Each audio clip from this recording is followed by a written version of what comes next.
প্রতিশোধ নিতে মরিয়া ভারত এবার পরিকল্পনা করছে পাকিস্তানের ভূখণ্ড দখলের, এমনটাই বলছে ভারতীয় গণমাধ্যমগুলো।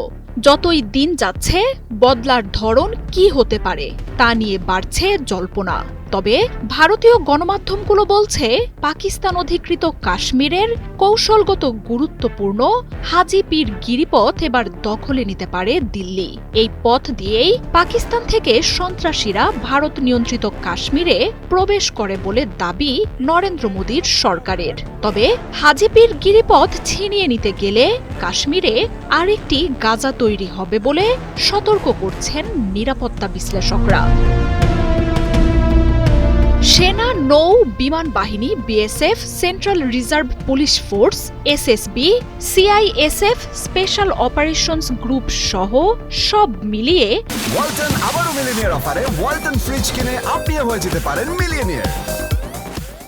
7 লাখের মতো সামরিক সদস্য রয়েছে ভারত নিয়ন্ত্রিত জম্মু কাশ্মীরে। এসব সেনার মাধ্যমে কাশ্মীরকে এক প্রকার অবরুদ্ধ করে রেখেছে ভারত। এরপরও অঞ্চলটিতে নিরাপদে নেই দেশটি। এই নিয়ে তীব্র সমালোচনা ও চাপের মুখে নরেন্দ্র মোদীর সরকার। নিজেদের ব্যর্থতার এমন দায় ঢাকতে এখন পাকিস্তানের সাথে আরেকটি যুদ্ধের মুখে দাঁড়িয়ে দিল্লি। দুই দেশের চূড়ান্ত উত্তেজনার মধ্যেই ভারতীয় গণমাধ্যমগুলো বলছে সন্ত্রাসী নিধনে সার্জিক্যাল স্ট্রাইক নয়, বরং এবার পাকিস্তানের অঞ্চল দখলের ছক কষছে ভারতীয় বাহিনী। জম্মু কাশ্মীরকে অবরুদ্ধ করতে পাক নিয়ন্ত্রিত কাশ্মীরের হাজিপির গিরিপথ দখলে নিতে পারে নরেন্দ্র মোদীর দেশটি। এই পথ দিয়েই পাকিস্তান থেকে সন্ত্রাসীরা ভারতের কাশ্মীরে প্রবেশ করে বলে দাবি মোদীর সরকারের। হাজিপির গিরিপথ নিয়ে এর আগেও বড় সংঘাতে জড়িয়েছে ভারত পাকিস্তান। পাক অধিকৃত কাশ্মীরের হাজিপির গিরিপথের কৌশলগত অবস্থান খুবই গুরুত্বপূর্ণ। সমুদ্র পৃষ্ঠ থেকে 2637 মিটার উঁচুতে গিরিপথটি কাশ্মীরের পুঞ্চ অঞ্চলকে পাকিস্তানের রাওয়ালকোটের সঙ্গে সংযুক্ত করে। এছাড়াও ভারতের পুঞ্চ ও পাকিস্তানের উরির মধ্যে 282 কিলোমিটার রাস্তাকে মাত্র 56 কিলোমিটারে নামিয়ে আনে এই গিরিপথটি। 1947 সালেই কৌশলগত এই গিরিপথটির দখল নেয় পাকিস্তান।